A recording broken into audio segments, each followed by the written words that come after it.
안녕하세요. 김원준입니다. 작년 5월 오바마 대통령이 베트남을 방문했을 당시 베트남의 대표적 서민 음식인 쌀국수 식당을 찾아 식사하는 사진이 전 세계 외신을 탄 적이 있습니다. 우리 언론들도 일제히 이 사진을 보도했죠.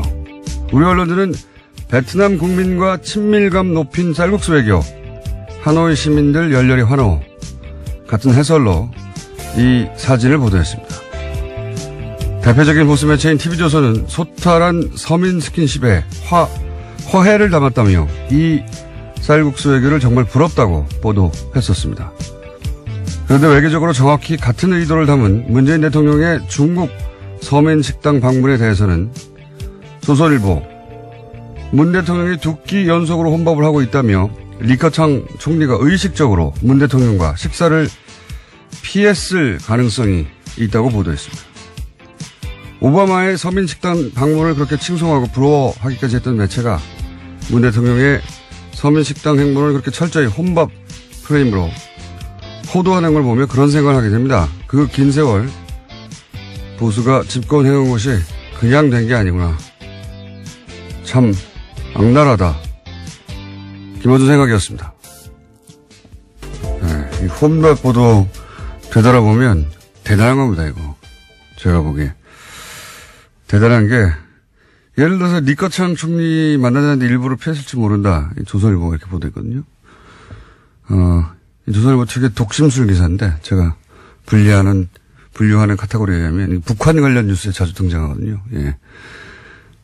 북한 지도자가 이런 마음에서 이런 거 했다라고 독심술 기사 쓰는데 이 사실 말이 안 되는 게 국가 정상이 방문할 때는 몇 주 전에 가가지고 미리 모든 일정을 합의하거든요. 양쪽이. 네, 그렇죠. 조선일보 뉘앙스는 이제 리커창 총리가 베이징에 있는데 없는 척하면서 그래서 만나달라고 한 건데 피했다고 말할 수 없으니까 피했을 가능성을 엿본다. 뭐 이렇게 마치 거기 가서 만나달라고 하는데 그 사람이 만나기 싫으니까 베이징에 있는데 없는 척 했다. 이런 뉘앙스거든요.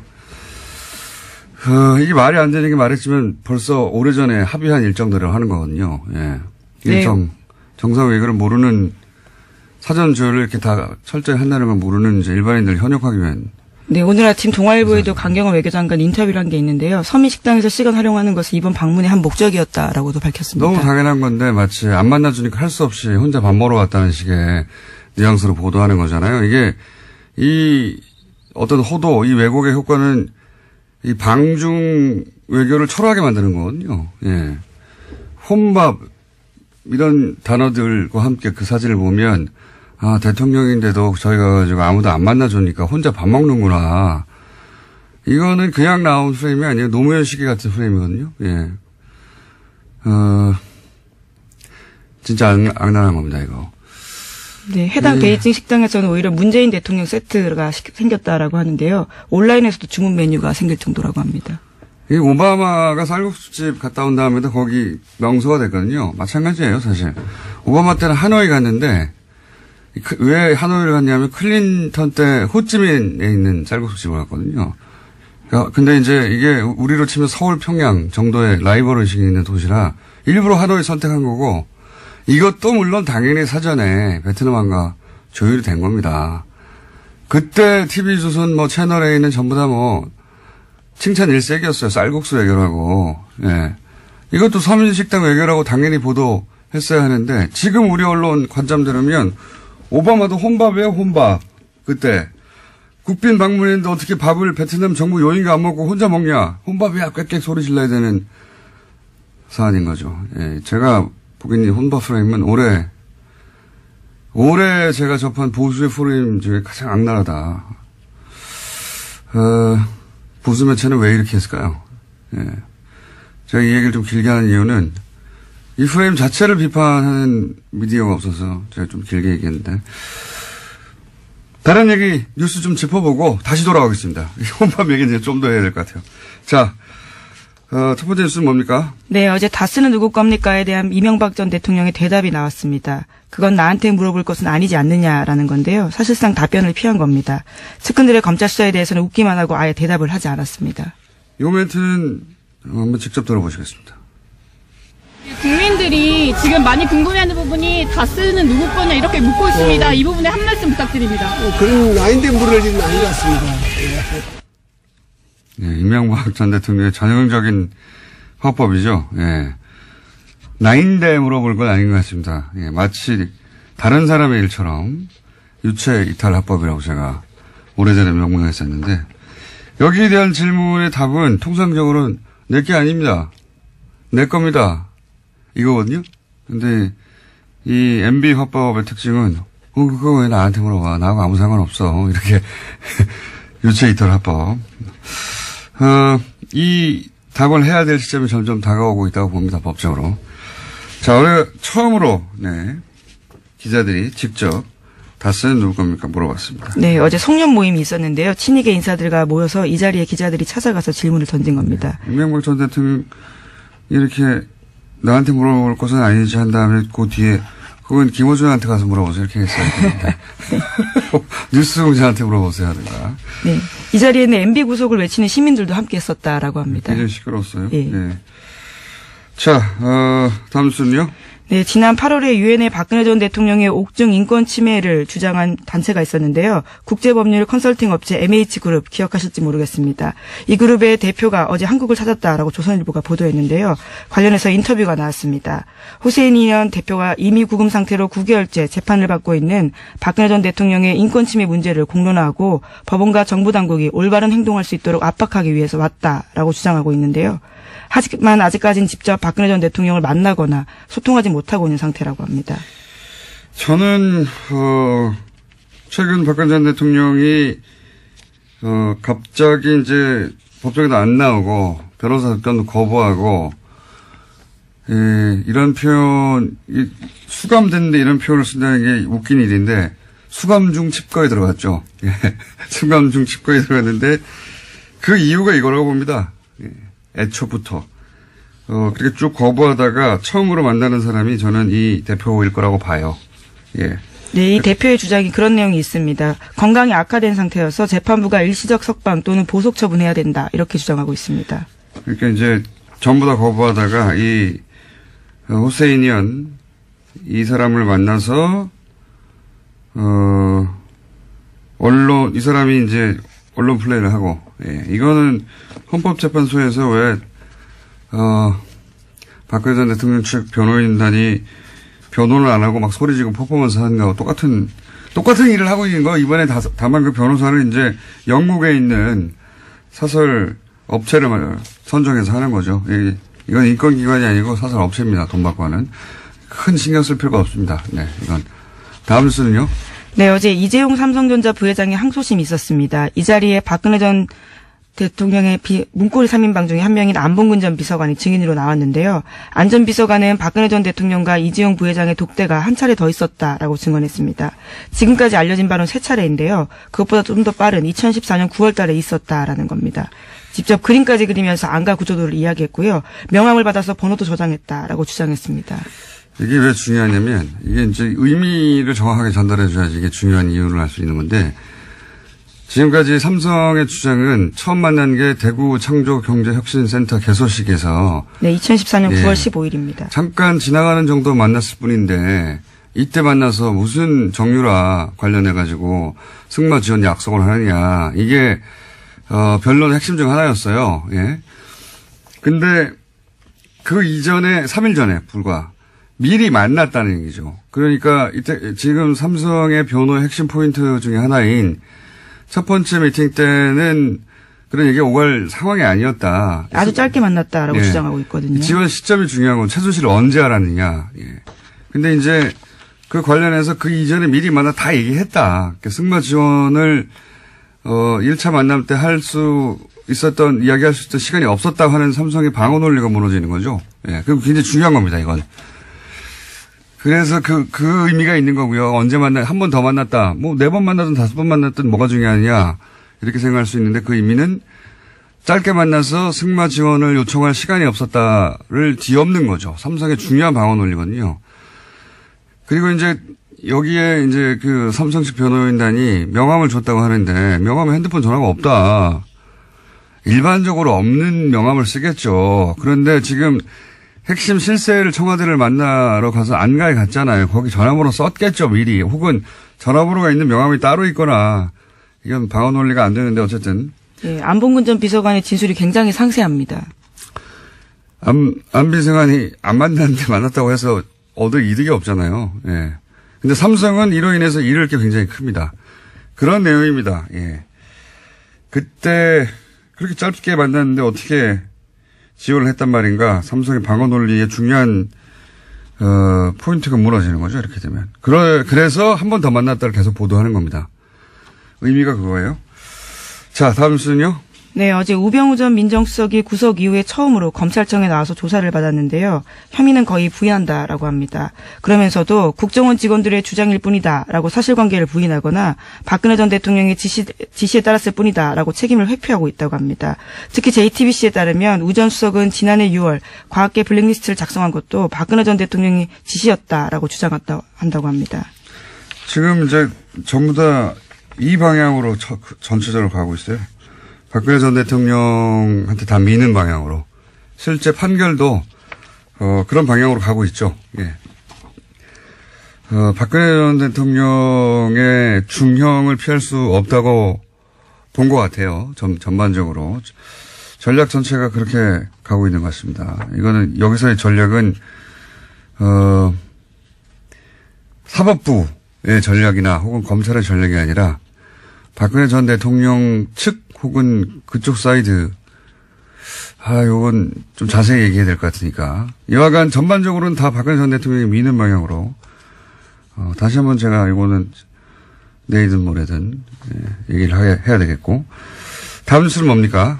네, 지난해 독일 검찰이 최순실 씨의 탈세와 자금 세탁 혐의를 수사한다라는 소식이 알려진 바가 있는데요. 독일 헤센주 검찰은 지난해 5월부터 최순실 씨의 자국 내 탈세 등 혐의에 대해서 수사를 벌였습니다. 하지만 1년 넘도록 소식이 없었는데요. 법무부가 이번 달 초에 독일 연방 법무부를 직접 찾았다라고 합니다. 최 씨의 은닉재산 추적과 국내 환수를 위한 협조를 받기 위해서인데요. 뿐만 아니라 금고직이라고 불렸던 데이비드 윤 씨 있는데 공범들에 대한 수사도 이제 확보를 하기 위해서 신병 확보 요청했다라고 합니다. 이건 이제 안원구 전 천장님이 아주 좋아할 뉴스네요. 예. 진작 했었어야 될 얘기고. 이건 또 안원구 전 천장 시간에 자세히 좀 다뤄보겠습니다. 어쨌든 우리 법무부가 독일 검찰에 가서 빨리 해달라고 했다. 예, 이겁니다. 자, 다음 뉴스는요. 저희가 미니가 하나 있어서 오늘 짧게 해야 될 것 같은데. 자. 네, 뉴스타파 보도 전해드리겠는데요. 제목이 재밌습니다. 한화 김승현 회장의 프리즌 브레이크라는 제목인데요. 한화 김승현 회장은 지난 2012년에 횡령 및 배임 혐의로 징역 4년형 선고받고 구속된 바 있습니다. 그런데 5개월 만에 구속 집행정지 결정받고 구치소 밖으로 나왔는데요. 계속해서 구속 집행정지를 연장했다라고 합니다. 그런 다음에 서울대병원 특실에 입원한 상태에서 최종심 선고를 받아서 결과적으로 징역 3년에 집행유예 5년 받고 구치소 돌아가지 않은 채 풀려났다라고 하는데요. 이와 같은 구속 집행정지와 연장 결정에는 여러 가지 의혹이 있다라고 합니다. 이거는 말이죠. 제가 한번 따로 다뤄야 되겠습니다. 내일 다시 한번 뉴스를 브리핑해 주세요. 왜냐하면 진짜 재밌는 사건이거든요. 이거를 구치소장이 건의를 했어요. 무려. 구속 집행정지를요. 예. 그러니까 이거는 보통 수감자가 하는 건데 여기는 수감자가 직접 나서지 않고 구치소장께서 직접 건의를 했고 그리고 중간에 많은 과정이 있는데 핵심 뭐냐면 치매를 앓고 있다고 알츠하이머 앓고 있다고 해가지고 풀어준 거거든요. 결국은. 예, 그런 주장을 하는 교수가 재판에 나타난 겁니다. 네. 알츠하이머는 불치병으로서 계속 나빠지는 거예요. 네. 지금 멀쩡히 잘 있지 않습니까? 말도 안 되는 건데 이거 따로 한번 다뤄보겠습니다. 네. 아주 재밌습니다. 네. 이 사안을 좀 자세히 들여다보면 저도 당시에 왜 이렇게 풀려났지 해서 좀 들여다본 적이 있어요. 굉장히 재밌는 사건이고 저희가 미니로는 이 혼밥 관련해가지고 혼밥 이야기가 끝나지 않았어요. 그래서 다시 한번 미니로 연결해서 다룰 생각인데 어젠가요? 종편에서는 아직도 계속해서 혼밥 얘기를 하고 있는데 어제 채널A에서는 이렇게 보도했어요. 오바마 얘기가 또 나오니까 오바마 혼밥하고 다른 것은 오바마는 혼밥이 아닌 것은 오바마 서민식당에 가서 서민들과 막 소통하고 그랬는데 우리는 소통이 없었다는 거예요. 이거 거짓말입니다. 오바마 때 사진 돌아다니는 거 보세요. 당시에. 그때 오바마는 브루댕이라고 하는 유명한 미국의 셰프하고 같이 가가지고 둘이 앉아있는 연출이거든요. 그 사진 보면은 그 식당 안에 있는 베트남 사람들은 마치 오바마가 없는 척하고 밥 먹고 있어요. 미국 대통령이 와서 앉아있는데, 그러면서 BBC가 한번 보도한 적이 있는데, 이 테이블 위에 음식 배열이 너무 대칭이다. 완벽하게. 그리고 젓가락에 가지런하고 너무 연출이 심한 거 아니냐. 뭐 이런 식의 보도가 있었는데, 대화 안 했어요. 그 사람들하고 대화 안 통하잖아요. 당연히. 그러니까 혼밥을 아직도 포기하지 않고 계속 보도하는 겁니다. 이 목적이 뭐겠어요? 사실 문재인 홀대를 당했다 할 때 홀대 행위의 주체가 중국이지 않습니까? 이 문장에. 근데 정작 중국 매체들은 이런 평가를 안 한단 말이죠. 그러니까 이건 우리 쪽에서 만든 건데, 그러면 왜 만들었냐? 아니, 중국이 우리 대통령 홀대, 이 나쁜 놈들, 그 목적으로 만든 게 아니죠. 이 보수 매체가 우리나라 대통령을 너무 아껴가지고 중국이 홀대해서 화가 나서 만든 게 아니고, 문재인은 혼자 밥 먹을 만큼 중국이 상대해주지 않고 무시당하고 있고 무능하다. 이걸 위해서 만든 프레임이에요. 당연히. 악질적인데 아주.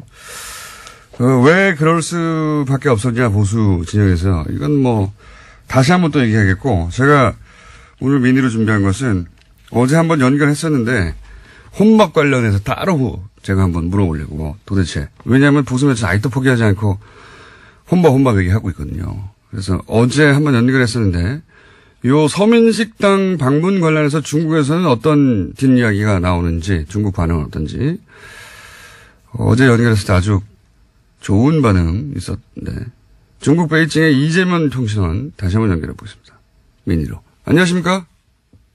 안녕하십니까, 베이징입니다. 네.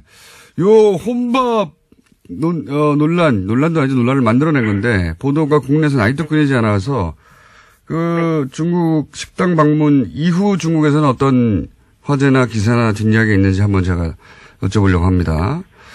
잠깐 네, 소개해 주시죠. 아마 그 식당이 장사가 잘 될 것 같습니다. 일단 벌써 오셔서 들으셨던 그 음식들을 조합해가지고요. 문재인 대통령 세트 메뉴라는 것을 출시를 했고요. 예. 중국에서는 최근에 이런 음식을 시켜 먹을 때 그 배달 앱이라는 것을 사용합니다. 흔히들 그 핸드폰에 모바일 앱을 설치를 해놓고 거기에서 자기가 이제 먹을 것을 들어가는데요. 배달 앱 메뉴에다가 이미 이 세트를 올려놓은 그런 상태입니다.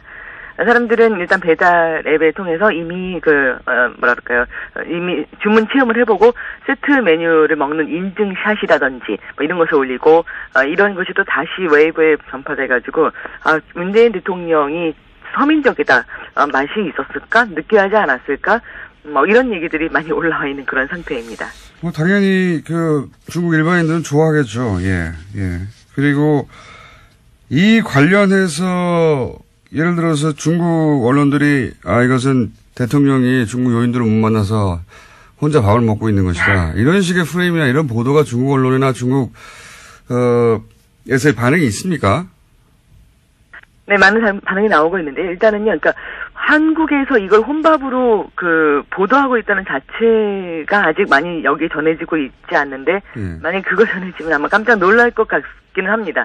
일단 상식적으로 생각했을 때 정말로 만약에 누군가 식사를 같이 안 해주신다고 하면은, 보통 그런 숙소에는 아침 식사가 아주 근사하게 나옵니다. 이제 식당에서 1층 같은 것에 정찬으로 차리진 않지만 뷔페식으로 해서 잠잠하게 좋게 먹을 수 있는 맛있는 밥이 있거든요. 그런데 밖에까지 나서서 그렇게 할 필요가 없었겠죠. 네, 근데 그렇게 표현을 했다라는 것은 약간 놀라운 얘기이긴 한데, 어찌됐든 굉장히 서민적이다, 재밌다, 뭐 이런 얘기가. 대통령은 혼자 그렇다고 밥을 안 먹어요. 그건 일반인들이 여행 갔을 때 혼자 밥 먹을 때 밑에 내려와서 뷔페 먹는 얘기 말씀하시는 것 같고, 어쨌든 제가. 근데 만약에 진짜로 만약에 누가 같이 먹어줄 사람이 없어서 혼자 그렇게 몇 명이 드셔야 했다고 하면, 그러면은 가까운 곳에서 해결을 했겠지, 이렇게 멀리 떨어진 곳에 가서 그 아침 식사를 드시진 않았다는 그런 말씀입니다. 예. 무슨 말씀인지 알겠는데. 네. 어찌됐던 제가 만약에 궁금한 건 중국의 반응이에요. 그렇다면 네. 네. 네. 네. 자, 그래서 일단은 여기에서 얘기한 거는 그렇게 얘기하고 있습니다. 여기 아침에 와서 드실 때 케첩을 찍어 먹고 있었다는 것이 굉장히 뉴스의 제목으로 떴습니다. 케첩이요? 이게 아침에요. 그 여우티아오라는 것이 좀 튀김빵이거든요. 그냥 꽈배기라기보다는 기름에 튀겨낸 빵이기 때문에 보통 한국 사람이 먹기에는 약간 느끼한 맛이 있는데 그러다 보니까 창의적인 한국식 방법으로 여우티아오를 먹고 있었다. 뭐 이런 것들이 나오고요. 다 못 먹은 샤오롱바오, 즉 그 만두를 한 2개 정도, 2접시라고 표현할까요? 그 찜통째로 중국 사람들 놓고 먹는데 그 찜통에 먹고 남은 것은 포장을 해갔다. 뭐 이런 얘기가 올라가 있습니다.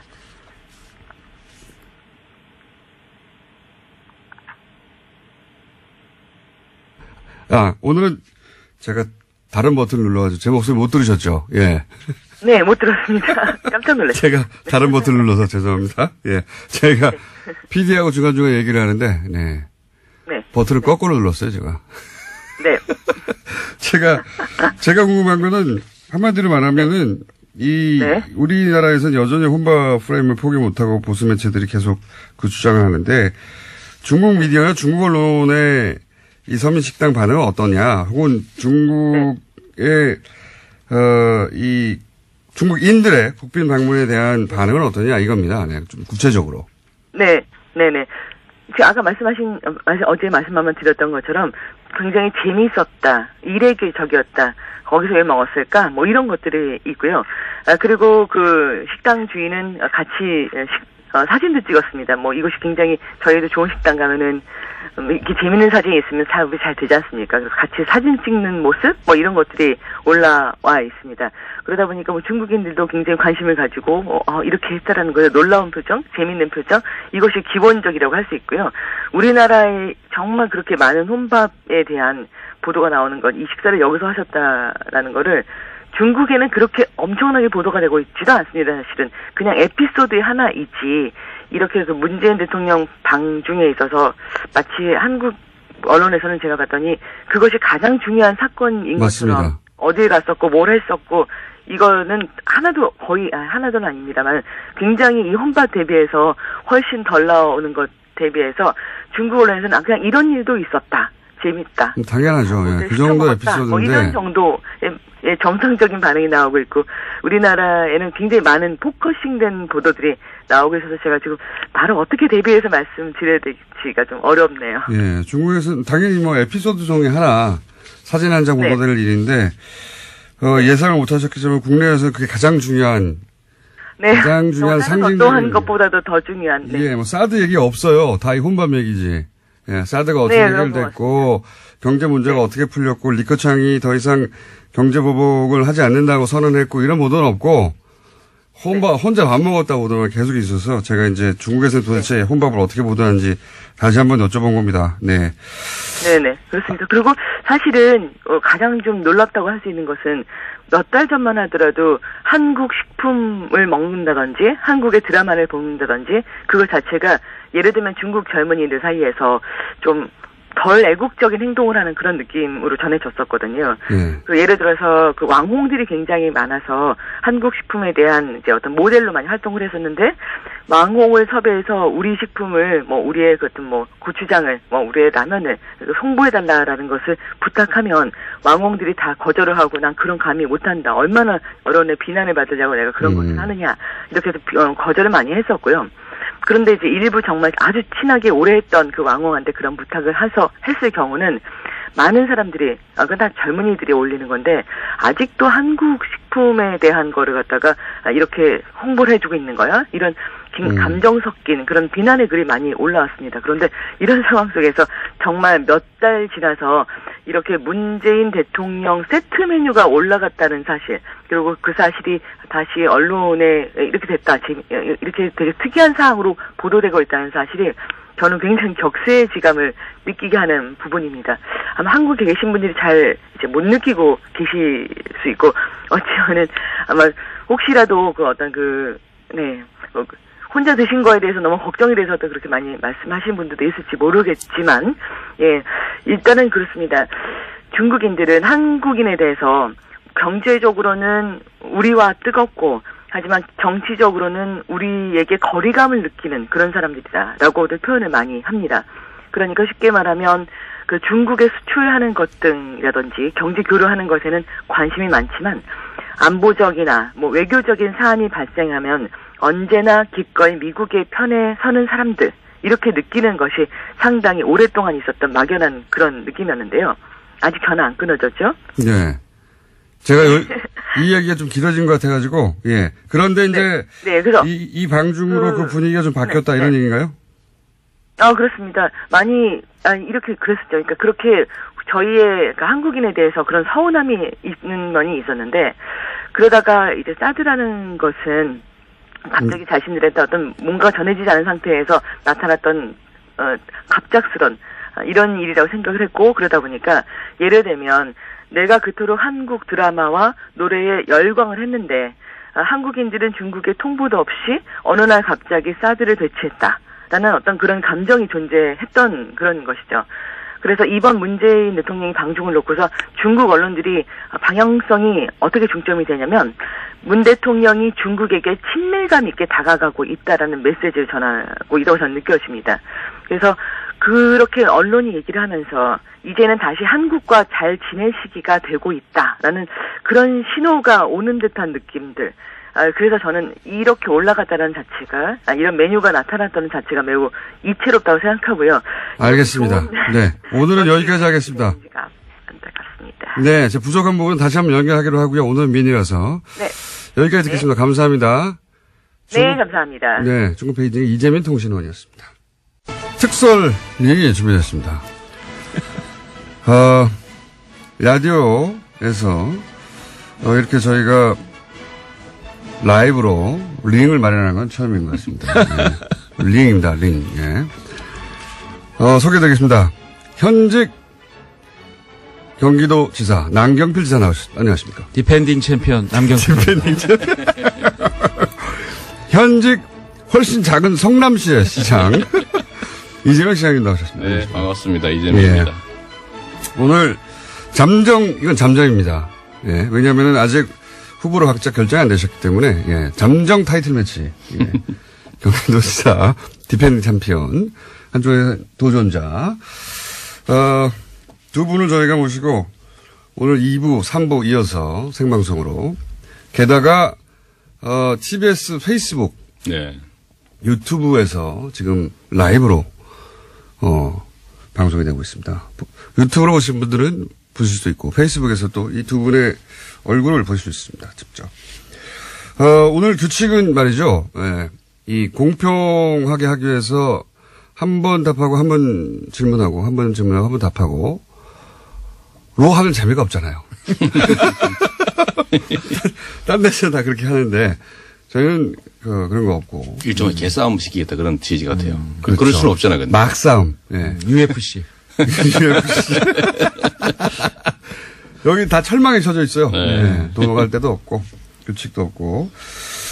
본론으로 들어가기 전에, 왜냐면 두 분이 제가 CBS에서 전화로 하시는 건 한번 들었습니다.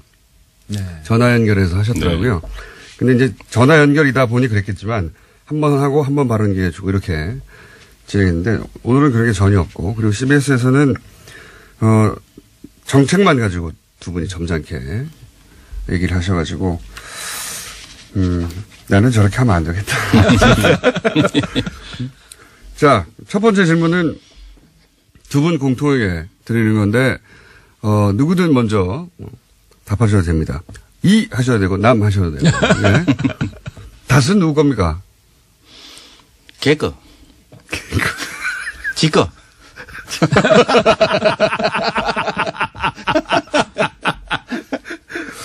저는 그렇게 생각합니다. 네. 이해했고요. 답변은 명료하게 이해했고요. 지사님?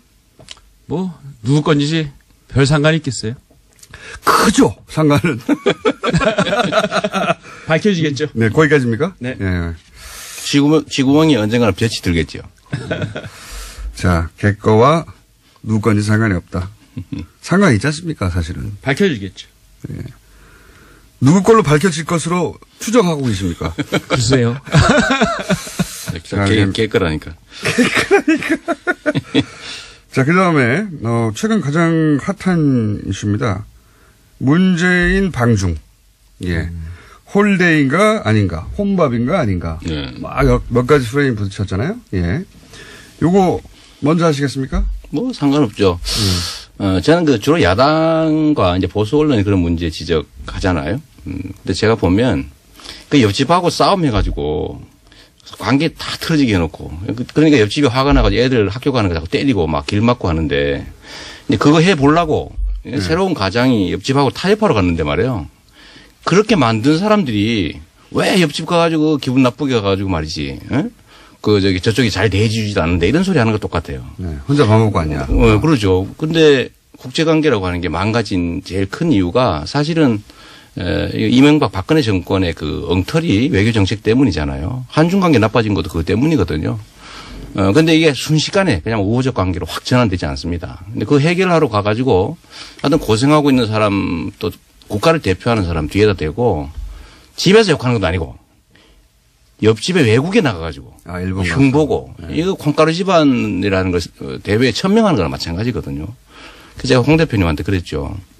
1타 2티입니까? 홍 대표님 일본 가가지고 말이에요. 그 낮은 의자 앉아가지고 구시구신 절하고 거기다가 아니 거기서 왜 하필 흉을 보냐 말이에요. 집안 흉을. 원래 예의 아닙니까? 그래도 일국을 대표하는 대통령이 해외에 나가서 정상회의 하는데 밖에 나가가지고 비난하고 저는 이게 좀 후한무치하다고 생각하죠. 최소한의 양식과 품격이 없다. 지사님? 이 문제는 사실 농담이나 장남처럼 할 일이 아니라고 봅니다. 왜냐하면 이게 외교 안보 문제이기 때문에 우리 생존의 문제인데요. 네. 사실 뭐 대통령 혼자가 홀대받은 게 아니죠. 이건 개인의 문제가 아니고요. 일단 홀대는 맞다. 저는 홀대 받았다고 봅니다. 근데 그건 상당히 자초한 측면이 있어요. 왜냐하면 대통령께서 중국에서는 이걸 어떻게 보냐면 말이 왔다 갔다 한다고 봐요. 사드를 철회하겠다고 한 약속을 지키지 않았다고 보는 거거든요. 그러다 보니까 신뢰가 없다라고 생각을 하는 거고 또 하나는 중요한 게 있는데 미국과의 관계가 지금 틈이 벌어지는 것처럼 보이니까 한국이 힘이 없어 보이거든요. 그러니까 자꾸만 이 한국에 대해서 우리나라에 대해서 상당히 약하게 보고 우습게 보는 측면이 있다. 그래서 중국이 홀대했다. 혼밥은 어떻게 보세요, 그럼? 말 나온 김에? 그것도 이런 거예요. 중국하고의 외교를 좀 해본 분, 저도 많이 해봤는데요. 중국에서는 밥 같이 먹는 게 굉장히 중요합니다. 그러니까 예를 들면 대통령께서 국빈 만찬 같은 걸 충분히 하고 나셔서 아침에 서민식당 가셨으면 굉장히 좋았을 텐데 만찬은 한 번밖에 없는데 혼자 식사를 하시니까 그게 참 제가 보기에도 참 좀 안타깝고 좀 솔직히 화가 좀 났어요. 오바마 서민식당 혼자 간 것과는 어떻게 다른 거죠? 다르죠. 왜냐하면 아까 말씀드린 대로 오바마 대통령 일본 가거나 한국 오거나 그러면 만찬이 굉장히 많아요. 근데 이번에는 그 며칠 동안 딱 한 번 있었거든요. 그러고 혼자 드시니까 아쉬웠다는 거죠. 제가 이 얘기 한번 하고 싶은데요. 네. 이 박근혜 대통령이 해외에 가면 아무것도 하는 것 없이 망신만 사는데도 갔다 오면 지지율이 올라요. 원래 그랬거든요. 그 정상의 외교 순방 효과라는 게 정상. 그러니까 그런데 네. 이번에 그때는 막 띄워주니까. 근데 지금은 가면 언론 탓은 좀 심한 것 같습니다. 이건 국민들이 사소한 어떻게 거를 느끼느냐의 문제. 이거 좋습니다. 막 끼워 드시는 거 아주 무례하고 좋아요. 예, 원하셨잖아요. 그래서 말할 때는 좀 기회를 주세요. 근데 지금은 보면 이 사소한 것들을 꼬투리 잡아가지고 어쨌든 이게 껄끄러운 관계를 해소하기 위해서 노력하는 과정에서 생기는 그 사소한 마찰들. 이런 걸 막 침소봉대해가지고 이게 마치 전부인 것처럼 얘기해서 지금 우리가 중국 가서 거둔 성과가 있잖아요. 사실 메인이 그거 아닙니까? 메인은 대중관계 개선이거든요. 예를 들어 사드 보복 철회라든지 관계 정상화라든지 북핵 문제에 대한 일정한 합의를 끌어내는 게 이게 메인인데 이런 성과들은 다 뒤로 젖혀놓고 그거에 이르기 위한 치열한 노력, 도중에 벌어진 사소한 갈등들 또는 예를 들어 마찰 이런 것들을 막 침소봉대하는 거예요. 혼밥은 그건 아니었던 것 같고 아마 지금 말씀하신 사소한 갈등이나 다른 걸 말씀하시는 것 같은데. 그런데 과연 성과가 뭐가 있나요? 외교 성과가 지금은 제일 중요한 건요. 한반도에 전쟁을 일으킬 가능성을 줄여주는 거고요. 북한 핵 문제를 해결할 실질적인 중국의 역할에 대한 약속인데 과연 뭐가 있었죠? 그게 가가지고 단방에 예를 들면 북한이 핵 폐기하는 결과를 만들 수 있습니까? 그건 아니죠. 아니, 북한 문제에 대해서 예를 들면 뭐 일종의 공조라고 하는 걸 만들 수 있는 토대를 만든 거예요. 무슨 토대를 만들었나요? 아니, 예를 들면 일정한 합의들을 끌어내지 않습니까? 대부분. 오히려 사드에 대해서 계속 요구를 받고 산불에 대해서 약속한 거를 또 요구받고 이런 사실은 이거는 외교란이 너무 취약해요. 그래서 이번에 실력을 다 보여줬습니다. 제가 우리 남 지사님한테 하나 여쭙고 싶은 게 이런 지점이죠. 지금 말씀 예를 들면 제 입장이 100% 옳다는 것도 아니고 남 지사님 100% 틀리다고 말하지는 않는데 왜냐하면 남 지사님은 과거에 이명박 박근혜 정권 때 뭐 하셨어요? 여당의 핵심적인 지방자치단체장이었잖아요. 박근혜 대통령 나와서 지금 나라 엉망으로 만들었는데 그때 왜 가만히 계셨는지 정말 궁금해요. 해외에 나가서 얼마나 망신스러운 일 많이 했습니까? 이 박근혜 대통령이. 예를 들어 보시죠. 아니 오바마가 뭐라 그러는데 말도 못 알아듣고 두 혹시 짝대기 같은 거 필요하십니까? 아니 아무 문제가 없다고 생각하시면 할 말 없는데. 문제가 있었죠. 그때는 왜 지적도 안 하고 가만히 있냐고요. 근데 지금 와서는 그보다는 예를 들어 본질적인 문제는 개선이 있었지만 사소한 문제들을 가지고 그렇게 지적해 나가면 이게 기준이 다르지 않냐 말이에요.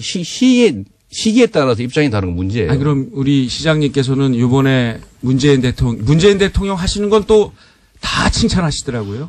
약간 부족한 거 거의 부족한 말씀을 제가 왜 굳이 제가 그 얘기를 해야 되냐고요. 그러니까요. 잘 되게 해야지. 잣대가 바뀌냐는 얘기를. 아니지. 아까는 박근혜 대통령하고 문재인 대통령을 동일 선상에 놓고 비교하지 마세요. 그 사람은 악의를 가진 사람이고 저는 이쪽이 선의를 가졌다고 봐요. 아니요. 그건요. 아직 이제 임기가 시작되는 순실이 기억 안 나시나 봐. 정말 잘 될 수 있도록 얘기를 해 주시는 게 필요하죠. 잘 되도록 가는 것은 박근혜 대통령에 대한 비판을 하시듯이 그렇다면 그 말씀이라면 문재인 대통령에 대해서도 뭐가 그렇게 잘못했나요? 잘못한 것을 얘기를 하셔야죠. 뭘 잘못했어요? 요번에 예를 들면 방중이 과연 청와대에 얘기한 것처럼 120% 성과가 있었다. 이런 건 아니죠. 120%인지 119%인지 모르겠지만 상당한 성과가 있는 건 사실이죠. 중국하고 한국 관계가 예를 들면 어떤 성과가 있냐고 여쭤보고. 경제 제재 문제에서 얼마나 심각하게 갈등했어요. 취임한 후에 만나주지 않으려고 그랬잖아요. 그거를 해결하고 어쨌든 만나잖아요. 경제 제재 같은 경우에는요. 중국 경제 제재 그거 우리 그렇게 무섭게 생각할 일이 아닙니다. 명동에 손님이 다 끊어졌는데 그게요. 명동에 손님이 끊어진 문제를 가지고 현대자동차가 매출이 줄어가 망하게 생겼는데 뭐 중요하지 않아요. 현대자동차의 매출이 준 거는요. 중국과의 관계도 있지만 기본적으로 해외 다른 나라에도 마찬가지입니다. 있잖아요. 그러니까 있는 건 인정하세요. 그것 때문에 지금 안보 문제를 이렇게 양보하는 게 맞다고 봅니까? 뭘 양보했어요? 산불 정책 이건 명백한 양보죠. 뭔 양보예요? 당연히 나라가 해야 될 일이죠. 그래요? 그럼 당연히 일본하고 군사 동맹할 겁니까? 그거를 왜 미래에 대한 MD 체제에 우리나라를 편입시킬 겁니까? 미래에 대한 가능성을 당연히 왜 받아줍니까? 그건 외교에 대한 사드면 추가 배치해야 됩니까? 외교에 대한 지나친 저는 자국을 이해하고 잠깐만요. 당연히 해야 될 얘기를 한 것뿐이에요. 제가 아주 원하던 그림입니다. 뭐 한마디만 하면 두 분이 그냥 저희가 잠시 후에 3부로 넘어가는데 중간에 쉬는 시간 10분이 있거든요. 네. 그때 글러브를 가지고 오겠습니다. 그냥 해도 됩니다. 자, 중국 이야기는 이 정도로 하고요. 결론이 안 날 사안이니까. 워낙 또 할 얘기가 많습니다, 오늘. 그래서. 근데 이제 정책 이야기는 저는 3부로 밀어놓고 오히려 두 분께서 그동안 여러 차례 만났는데 한 번도 하신 적이 없는 정치적 사안들을 먼저 여쭤보려고 하는 거였거든요. 예. 또 한 가지 이제 정치적 사안, 이 국내 정치 관련해서 제가 또 여쭤볼게요. 지금 바른정당과 국민의당이 어쩌면 크리스마스 때 통합 선언을 할지도 모른다는 보도까지 나올 정도로 통합이 진전되고 있습니다. 그런데 국민의당 내부에서는 명백히 반대하는 분들도 있습니다. 지사님은 사실은 당사자 정당에 계시니까 더더욱 할 얘기가 많으실 것 같고 시장님은 이제 그 통합의 남의 일이지만 내일 같은. 왜냐하면은 좋은 대표님. 왜냐하면 합쳐가지고 더 센 후보가 나오면 예 본인이 되니까요. 요 통합의 사안에 대해서는 어떻게 보십니까? 이 안철수 여기서 특히 안철수 대표에 대한 평가도 곁들여져 주시면 좋겠습니다. 네, 그 말씀드리기 전에 아까 제가 우리 이재명 시장님의 말씀에 대해서 제대로 방어하지 못한 이명박 박근혜 대통령 시절에 저는 야당 의원 지사로서 상당한 고충을 겪으면서도 할 말은 나왔다. 여당 내 야당이었다. 그렇습니다. 예, 알겠습니다. 분명히 말씀을 드리고요. 예. 결국은 지방선거 전에 야권을 통합할지 아니면 대통령 선거나 국회의원 선거를 앞두고 통합을 할지 그 선택의 문제라고 봐요. 결국은 문재인 대통령께서 연정과 같은 통합의 정치를 하지 않으셨기 때문에 결국 여야 대결로 가고 있습니다. 그럼 1대1 대결 구도를 만들려고 할 거고요. 그런 의미에서 보자면 지금 자유한국당과 바른정당의 통합 후 국민의당과의 연대일 것이냐 아니면 바른정당과 국민의당의 통합 후 자유한국당과의 연대일 것이냐 이 선택의 문제라고 보기 때문에 어느 방향으로든지 야권 통합의 방향으로 갈 겁니다. 보수 재편의 큰 움직임 속에 그렇죠. 그래서 뭘 먼저 하느냐의 문제일 뿐이다. 그게 어디까지 이루어질지는 모르겠으나 하여튼 그 방향으로는 계속 갈 것이라고 봅니다. 그 가운데 안철수 대표에 대한 평가는요? 굉장히 지금 저돌적으로 잘하고 통합을 있다. 요구하고 계신데요. 일단 집안 사정이 녹록치 않은 것 같아서 지금 지켜봐야 되겠어요. 안철수 대표가 그렇게 어쨌든 통합 드라이브는 잘 걸고 있고 대단한 의지로 제대로 하고 있다. 나름대로의 생존과 관련된 전략이겠죠. 알겠습니다. 저는 앞으로 정계 개편 또는 예를 들면 야권 내 연대 이런 거와 관련해서는 저는 1대1 구도가 만들어질 거라고 보죠. 결국은. 왜냐하면 소위 진보는 분열로 망하고 보수는 부패로 망한다 이런 얘기했잖아요. 그건 뭐냐면 보수는 이익 중심의 결합을 한다는 뜻이고 진보는 가치 중심의 사고를 한다는 뜻인데요. 이 가치 때문에 분열하는 이 진보조차도 선거 때가 되면 소위 단일화, 연대, 통합을 합니다. 근데 예를 들면 이익이라면 정말 목숨도 바치는 그런 보수 진영, 가짜 보수들이죠. 목숨 사실은. 빼고 바치지 않습니까? 목숨만 빼고. 하여튼, 그런 소위 우리나라의 좀 가짜 보수들 입장에서는 이익 때문에 분열 상태를 방치할 리가 없어요. 결국은 자기들한테 이익되는 방향으로 간다. 되긴 될 것이다. 최강의 형태는 아마 통합일 테고요. 안 되더라도 연대는 할 거고, 정말로 안 되더라도 후보 단일화 정도는 해 나갈 거라고 보죠. 그래서 결국 1대1 구도가 만들어질 거라고 봅니다. 이 움직임을 주도하고 있는 안철수 대표에 대한 평가를 하시자면 또? 그분이 원래 많이 왔다 갔다 하시니까. 따로 그냥 원래 하는 대로 가는 거죠. 경기도지사로 나올 건 아니니까 크게 관심 없으시군요. 네, 관심도 관심이지만. 워낙 많이 옮겨 다니시니까. 이번에는 자연스러운 그 흐름의 일부라고 봐요. 자연스러운 흐름의 일부다. 그러니까 안철수 대표가 어쨌든 중도 진보에 가까운 그런 포지션 상에 있다가 정당도 그렇고 이번에 이제 보수 대통합의 흐름을 그런 재편의 한 가운데 들어가셔가지고 포지션을 옮긴 게 아닌가. 원래 극중도 하시다가 새 정치 하시다가 극중하시다가 이제 다시 보수 통합 이렇게 하시는 것 같아요. 어쨌든 경기도지사에 나온다는 얘기가 없어가지고 관심이 크게 두 분 다 크게 관심 없으신 것으로 후보를 단일화 시켜주느냐 안 시켜주느냐만 관심이 있으신 것으로 굉장히 얄팍합니다 두 분 다. 우리 가장 험악한 상태로 상징하는 거죠. 대단히 얄팍합니다. 그 얄팍하다는 얘기를 사실대로 하면 어떡해요.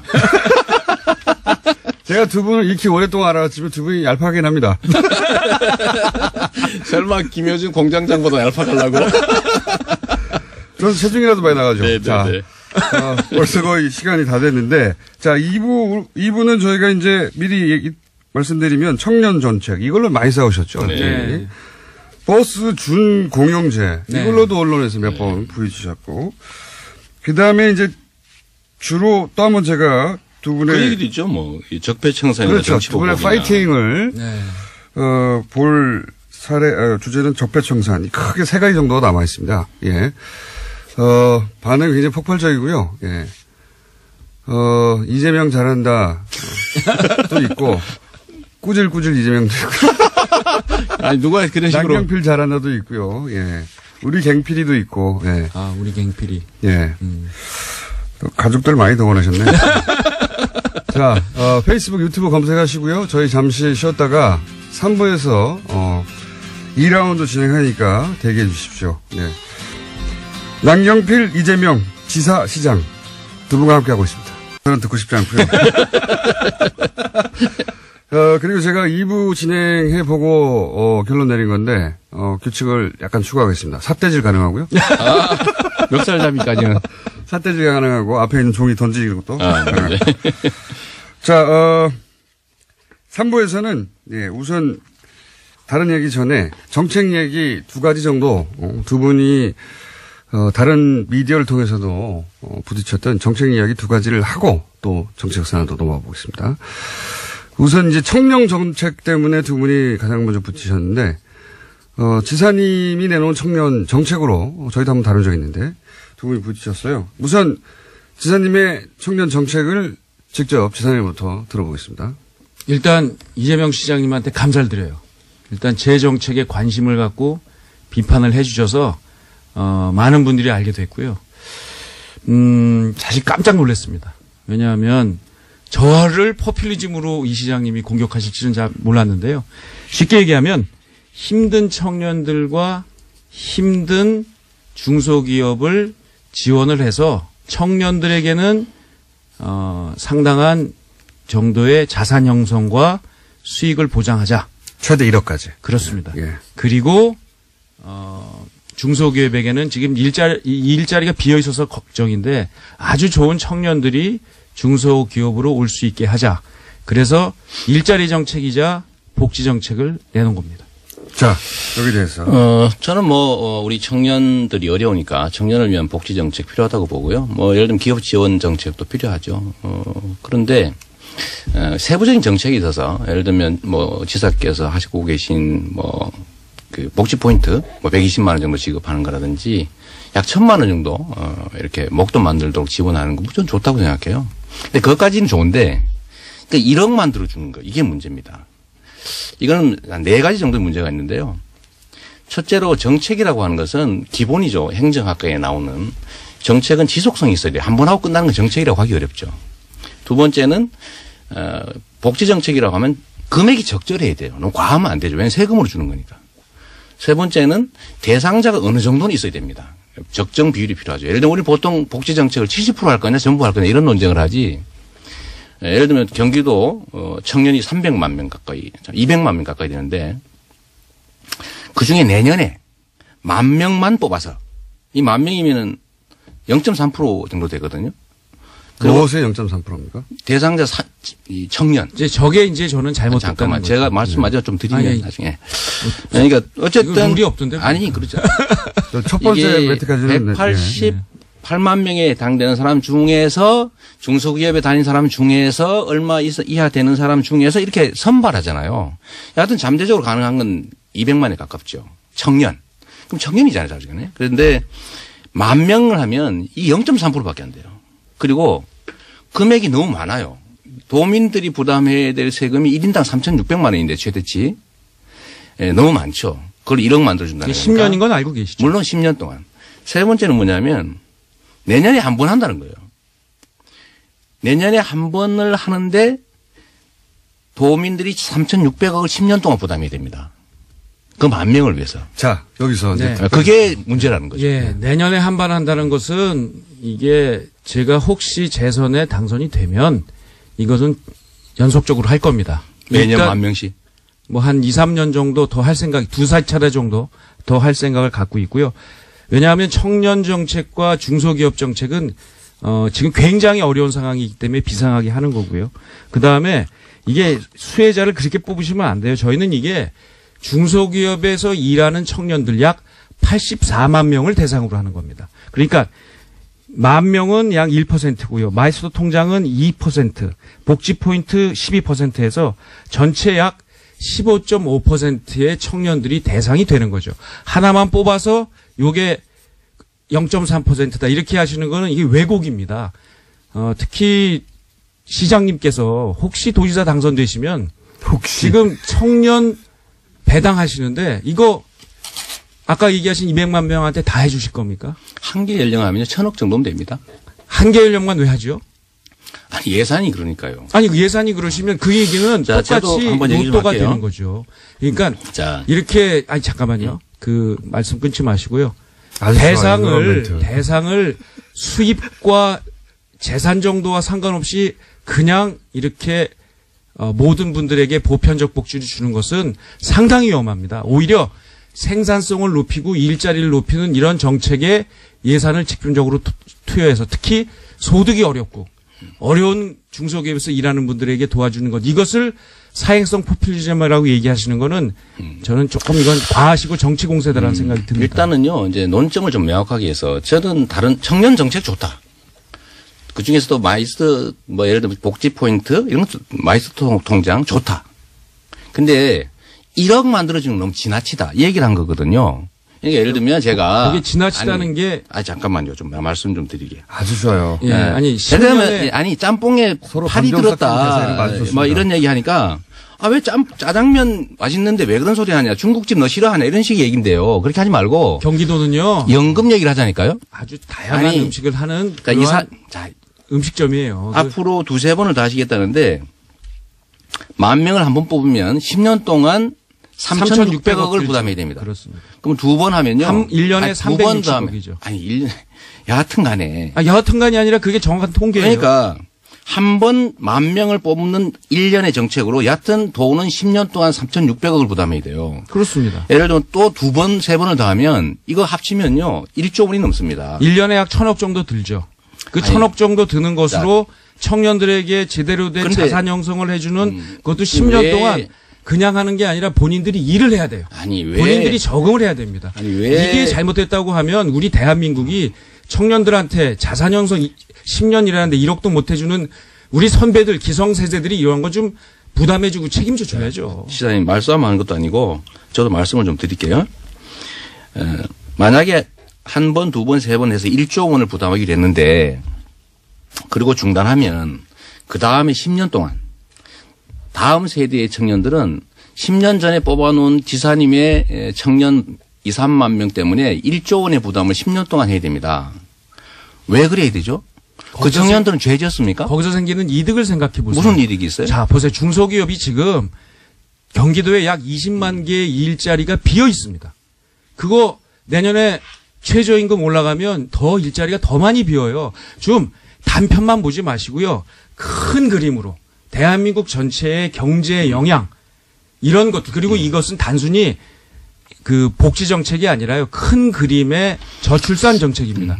청년들에게 제대로 된 자산 형성을 해줘야 결혼과 출산을 하거든요. 국민들에게 우리 희망을 주자. 이런 것을 너무 좁게 보시는 겁니다. 그러니까 지사님만 세상을 크게 보지는 않습니다. 그런데 지사님의 정책이 제가 100% 잘못됐다는 것도 아니고 우선순위라는 측면에서 단 한 번 10,000명 뽑아서 내년에 선거도 있는데 막 서둘러 가지고 10,000명 뽑아서 10년 동안 3,600억의 부담을 도민들한테 꼭 지워야 되겠느냐. 자, 여기까지 하겠습니다. 여기까지. 요사는 결국 정책 철학적으로는 선별복지냐 보편복지냐의 가치 싸움인 것 같고요. 예. 일자리 문제죠. 예. 이게 이제 들으시는 분들이 판단할 수 있을 만큼 정보는 제공된 것 같고, 자, 한 가지만 더 또 정책 얘기를 하자면 정책도 중요하니까요. 버스 준공영제. 예. 요건 시장님이 먼저 제도인지 말씀해 주시고 문제 제기해 주시고. 경기도에서 준공영제를 한다고 해서 저희는 지금 현재 상태는 참여하지 않고 있어요. 이유가 뭐냐면 준공영제 자체가 나쁘다는 게 아닙니다. 버스의 수익성은 떨어지고 지하철 같은 것 때문에 그러니까 버스 회사들이 어려움에 처하고 잘못하면 대중교통 서비스를 제공하지 못하는 수가 있으니까 세금으로라도 그걸 지원해서 준공영제라는 이름으로 재정 지원하는 거 전 동의해요. 필요하다. 그런데 문제는 그 준공영제 내용이 문제죠. 학교를 가야 되지만 어느 학교에 선생님이 자꾸 때리면 학교 갈 수 없는 거 아니에요. 선생님이 좋아야죠.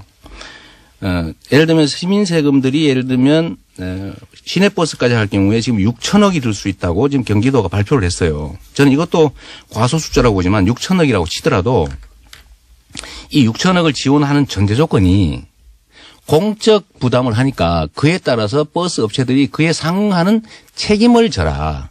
책임 장치를 만들어야 된다는 거예요. 근데 지금 책임 장치도 없이 광역버스부터 시작해서 버스 준공영제라는 이름으로 재정 지원을 하면 재정 지원 내용이 그거예요. 적자 다 보존해주고 일정한 수익까지 보장해 주는 건데 면허는 기간이 없습니다. 자손만대 영원 무궁토록 흑자나는 기업 만드는 거거든요. 영생 흑자 기업.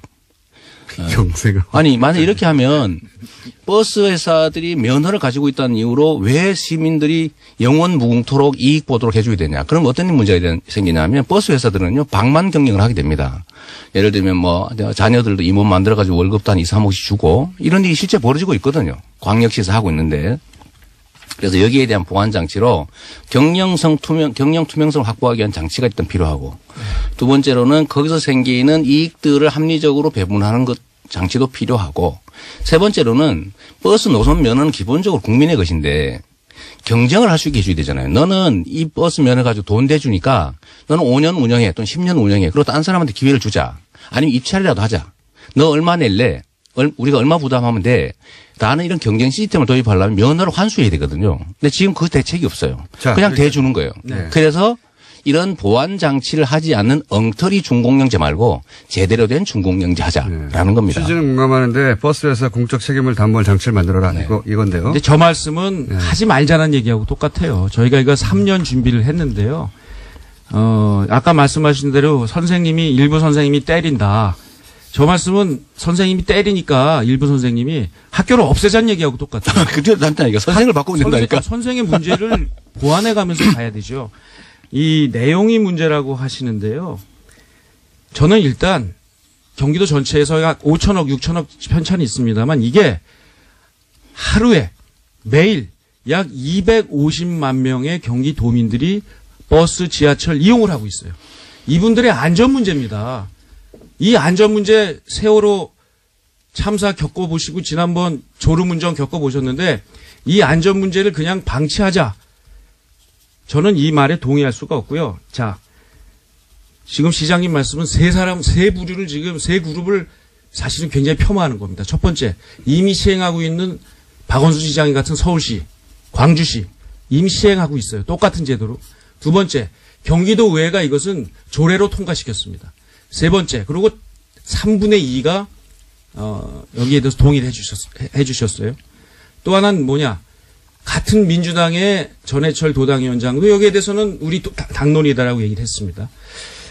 책임을 안 진다고 하시는데요. 이 이미 통과된 조례안을 우리 시장님이 안 보신 것 같은데. 다 봤어요. 준공영제 중지할 수 있습니다. 거기다가 부당 운송 사업자는 아예 준공영제에서 제외할 수 있어요. 이런 내용들이 포함되어 있고요. 그 외에 수입 공동 관리위원회를 둘 수 있고 언제든지 감사 외부 회계 감사를 실시할 수 있도록 되어 있기 때문에 충분히 이런 문제점들을 할 수 있는데 시장님께서는 그런 문제에 대해서는 말씀 안 하시고 자꾸만 문제점만 얘기하시는데 자, 우리 안전을 위해서 시민들을 위해서 250만 도민을 위해서 실시합시다. 자, 일단 광역시들이 시행하고 있으니까 해도 된다 이런 논리신데요. 지금 광역시 부산이나 서울이나 이런 데서 지원금 빼먹는 것 때문에 수사하고 난립니다. 그리고 어떤 버스에서는요, 가족들 임원으로 지명해가지고 5억씩 주고 있대요. 감옥 보내야죠. 그거 어떻게 감옥 보냅니까? 아니, 회사가 뭘 잘못해? 아니, 돈을 빼먹었는데. 아니, 그거는 처벌할 수 있더라. 임원들, 가족들 임원 등재해가지고 월급 많이 주는 거 어떻게 처벌합니까? 그건 경영상황이라 막을 수 없어요. 형법에 잘못된 거는 처벌하면 형법 위반이 아니라니까? 회계가 잘못되어 있는 것은 회계감사하는 거죠. 기사님, 임원한테 월급 많이 주는 게 어떻게 불법이에요? 그런 자꾸만 이게 조그만 문제들을 아니 그게 적은 문제입니까? 그것 때문에 하지 말자고 하면 안 된다니까요. 방만 경영으로 생기는 혈세 낭비. 그 낭비는 잡아야죠. 못 잡는다니까 현재 상태는요. 왜 못 잡습니까? 지금 이런 두 분은 왜 삿대질을 안 하시는 거죠? 아니 근데 지사님. 아니 자꾸만 조그만 문제를 가지고 하지 말자고 경영 방만 경영 불투명 경영은 심각한 문제입니다. 재정 지원을 받는 회사들이 자기 마음대로 운영해가지고 월급 누구 많이 주고 돈 빼돌리고 이런 것들이 시장님 말씀은 저희가 잘 반영할게요. 반영할 방법이 없잖아요. 지금 시민들 안전의 문제입니다. 아니 6개월 있다 하면 안 돼요? 더 보완한 다음에 하면 안 됩니까? 뭔 준비가 돼요? 저 2년 동안 충분히 준비했어요. 그게 엉터리라니까요. 그게 엉터리라고 하는 얘기는 바로 민주당이 다수당인 도의회와 자, 그 얘기를 제가 잠깐 할게요. 도당과 민주당도 그렇고 자, 한 번씩만 발언 기회를 드릴 테니까 민주당도 그렇고 한 번씩만 하세요. 민주당도 그렇고 경기도 의회도 그렇고요. 준공영제 하자 고 해요. 그런데 준공영제 내용이 엉망이다 보니 지금 24개 시군 중에서 해당 시군 중에서 12개 시군이 지금 못하겠다고 하고 있잖아요. 두 번째로는 준공영제 하자는 건지 준공영제 이름으로 방만 경영하게 하고 노선 예를 들면 이익 영구적으로 갖게 하고 그다음에 이 사람들의 공적 책임, 예를 들면 사회적 기업으로 전환한다든지 일정한 금액의 지원을 받으면 사회적 기업 전환한다든지 사회적 통제를 가야 되잖아요. 그런 보완 장치가 전혀 없는 상태에서 하는 게 문제라는 겁니다. 자, 그거 하고 해도 되거든요. 왜 선거 때만 하는 거 아니에요? 조례 21조에 보면 부당 운송 사업자 준공영제 제외 계속 3회 이상 잘못했을 경우에는 준공영제에서 영구 또는 일정 기간을 그 업체를 제외할 수 있다. 이렇게 돼 있고요. 월급 많이 주는 게 부당이 아니잖아요. 시장님. 이 공영제를 하시자고 했어요. 이 김어준의 장기적으로 그래야 된다고 장기적으로. 장기적으로라도 하게 되면 그 장기적이 20년이니까 30년이니까 하시려면 5년 10년 해야 될 텐데 장기적으로라도 하신다면 이거 예산이 2조 이상 듭니다. 이거야말로 하지 말자란 얘기죠. 지금 중공영제 하자니까요. 제대로. 중공영제 그러니까 들어오시라고요. 아니 이런 엉터리 어떻게 들어가요? 그러다 예산 낭비하는데. 준비가 돼 있는데. 아니 버스 회사 무슨 봉 잡힐 일이 있습니까? 봉 잡히는 게 아니고요, 시장님.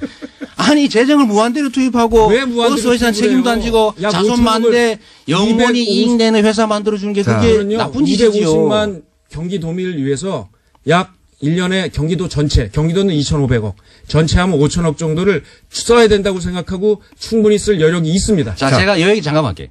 경기도의 버스 기사, 버스 노동자가 2만 명이에요. 그래서 근무 시간을 절반으로 줄여서 4만 명을 만들더라도 이 사람들한테 1년에 1,000만 원씩 추가 지원해 주는 게 훨씬 낫지. 왜 버스 회사에 줍니까? 돈 나눠준 거 너무 좋아하지 마세요. 또 똑같은 예산을 쓴다면 왜 버스 회사를 주냐. 장시간 노동이 문제라서 사고가 나면 버스 근로자한테 처우 개선비를 주라. 자, 두 분이 요 사안은 충분히 쟁점이 전달된 것 같아요. 예. 쟁점이 전달이 안 됐다면 그거는 저 책임은 아닙니다. 오늘은 1차전일 뿐이니까요. 네. 네. 제가 보기에 이거는 최소한 한 달에 한 번 정도는 하는 게 빅매치로 왜냐면 지금 광역 지도단체 중에 두 분처럼 이렇게 일찍부터 구도가 만들어진 케이스가 없어서 저희가 앞으로 한 6개월간 6번 정도는. 좋습니다. 네, 이분들을, 그때는 이제 이렇게 굉장히 멀리 떨어져 있어서 손이 안 닿잖아요. 딱 붙여가지고. 네네네. 예. 여차하면. 예, 꿀밤이라도 날릴 수 있는 거리로 만들어가지고 특설링을. 좋았습니다. 그때 이어가기로 하고 오늘은 맞배기니까요. 1차전. 자. 한 가지 더 주제가 있습니다. 몇 가지 주제가 더 있는데 오늘은 시간상 하나만 더 할 수 있을 것 같은데 짧게. 네. 적폐청산 이거 이제 그만하고 미래로 넘어가야 된다. 아니다. 아직 반도 안 왔다. 뭐 이런 적폐청산 논란도 있지 않습니까? 요거에 대해서 두 분이 먼저 어느 분이 먼저 하실까요?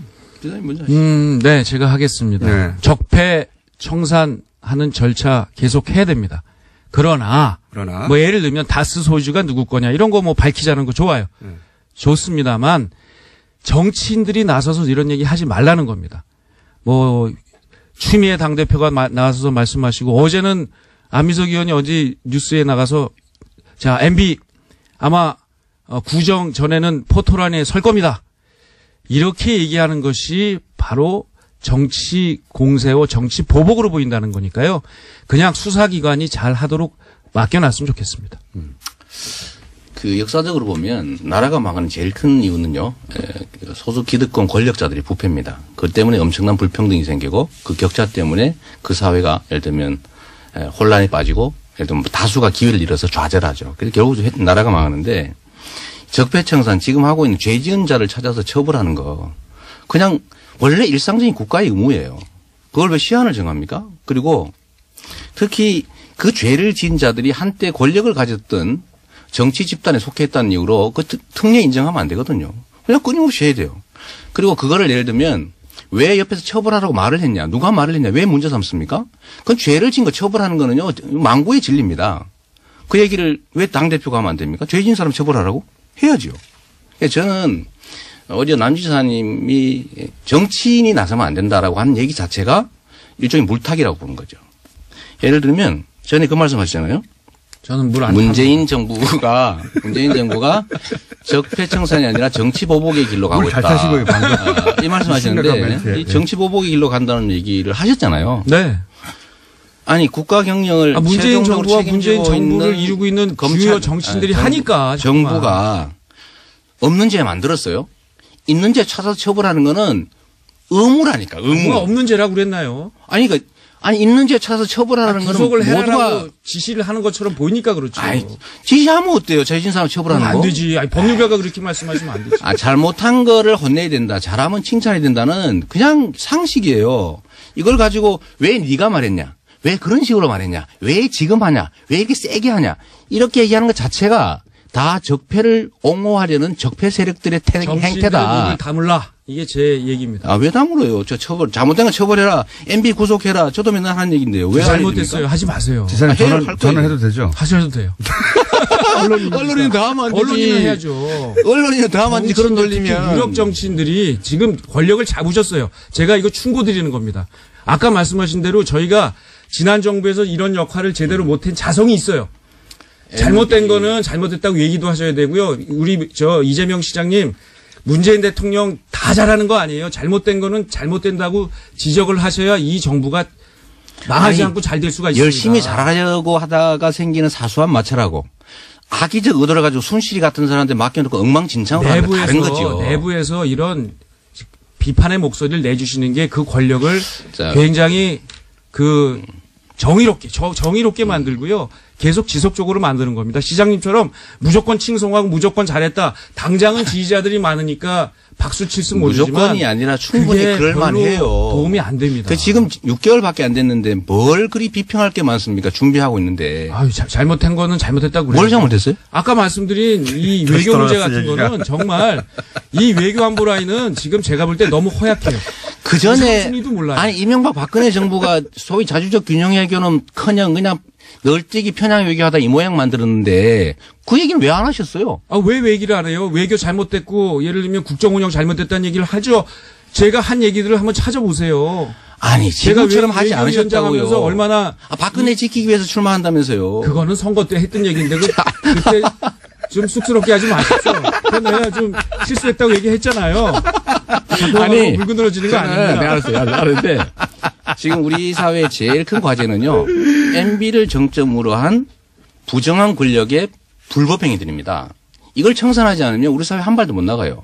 청산하자니까요. 누가 하지 말재요. 아니 청산하려는데 잘 안 되니까 자꾸 방해하고 발목 잡고 그러니까. 잠깐만 물타기라고 보지 마시고요. 아니, 홍 대표가 이제 물타기하고 그러면 홍 대표로 야단을 쳐야지. 자 여기서 잠깐만 홍준표 대표 얘기 나왔으니까 홍준표 대표에 대한 평가만 하고 오늘은 끝내야 될 것 같습니다. 끝내야 될 것 같아요. 네, 먼저 하십시오. 자, 요 사안은 두 분의 의견 일치를 볼 수 있는 드문 사안 아닙니까? 갑자기 생각났는데 홍준표 대표에 대해 간단하게. 아니요, 우리 홍준표 대표님이 말씀이 왔다 갔다 하셔서 그냥 말씀으로는 참 딱 잘라서 표현하기는 어렵고요. 네. 근데 그 친박 청사는 정말 잘했다. 무섭게 하네요. 예. 그 총평의 그 핵심이 그겁니다. 친박 청산 잘 잘했다. 하고 계신데요. 예. 말씀은 좀 가려서 품위 있게. 그리고 뭐 여당도 대통령도 잘하는 건 잘한다고 칭찬도 해주시면서 날카롭게 비판하시면 더욱더 빛날 것 같습니다. 저는 이제 홍준표 대표는 이제 법조계의 뭐 어떻게 보면 선배 진영이기도 하고 해서 전에 한때는 보니까 자기 선이 굵은 사람으로 저는 생각했거든요. 우리 방향은 다르지만 뭐 성향 자체는 그래도 선 굵고 괜찮다고 생각했는데 최근에 보니까 특히 일본 가가지고 말해요. 그 문재인 대통령 흉 보는 거 남의 나라 가가지고 또 대통령이 남의 나라 가 있는데 그런 거 보니까 정말 수치심을 느꼈거든요. 그 낮은 의자 앉아가지고 말이야. 이거 뭐 하는 겁니까, 그게? 나 진짜, 일국의 제1야당 대표가 그러면 안 되거든요.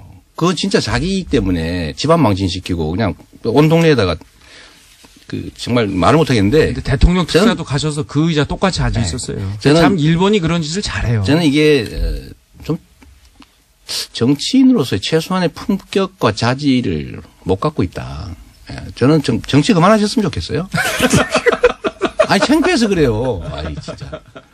정치 그만하셨으면 좋겠다는 이재명 시장의 바람에 대해서는 어떻게 생각하십니까?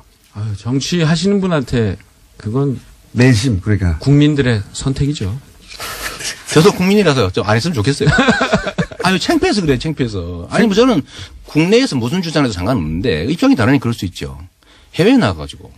그건 정말 아닌가. 근데 그런 시각을 우리 이재명 시장님은 날카로우신데 대통령과 집권 세력에 대해서도 좀 잣들 들이대세요. 그리고 쓴소리를 하시면 그게 바로 정권에 대한 도움입니다. 진짜 잘못하거나 나쁜 의도를 갖고 있을 때. 근데요, 지금 외교 문제는 조금 더 연구해 보시면 지금 이 정부가 가고 있는 외교 방향은 상당히 정권이 너무 망쳐놨어요. 잘못되어 있다는 걸 인식하시라고요. 제가 그래서 외교 문제는 이렇게 얘기했어요.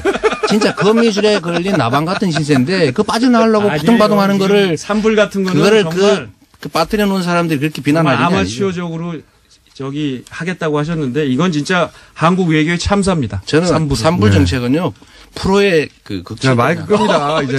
잘한 거예요. 그래 해야지. 아니, MB 편이 계속 얘기하고 계세요. 저는 인사하겠습니다. 지금까지 남경필 지사, 이재명 시장이었습니다. 여기서 마치도록 하겠습니다. 남경필, 이재명, 빅매치, 문자 엄청 많이 왔네요. 대선 후보급들이 나왔을 때만 오는, 문자 폭발했습니다. 고정으로 만들어달라는 문자 많았고요. 두 분 다 전투력이 너무 좋네요. 너무 재밌음. 꿀잼, 정신없이 싸우니까 너무 좋습니다. 특히 공장장이 말이 없어서 너무 좋아요. 저도 아무 말도 안 하니까 너무 좋아요. 두 분 잘 싸우시니까. 두 분을 인사를 이제, 드리고 갔어야 하는데, 끊을 수가 없어서요, 그냥. 인사 없이. 누군지는 다 알잖아요, 강제 퇴장시켰습니다. 자, 관련 문자 굉장히 많은데 저희가, 매주 하는 건 불가능하겠지만, 가능하면, 한 달에 한 번 정도는 이런 매치를 마련하는 것으로, 물론 다른 광역단체장들의 구도가 선명해지면 또 역시 마련하겠습니다. 여기까지 하겠습니다.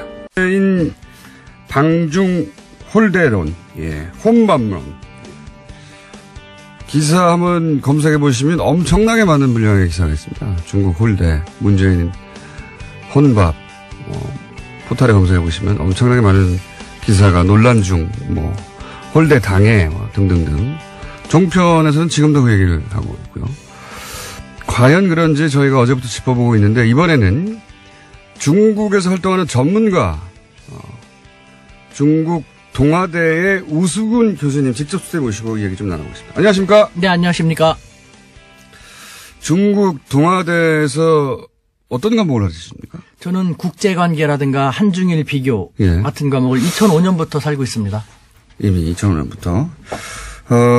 저도 사실은 저희 통신원과, 일반인 수준의 눈높이에서 피부로 느끼는, 중국의 반응은 들어봤는데, 전문가들이 보시는 관점은 또 다를 수 있으니까, 저희가,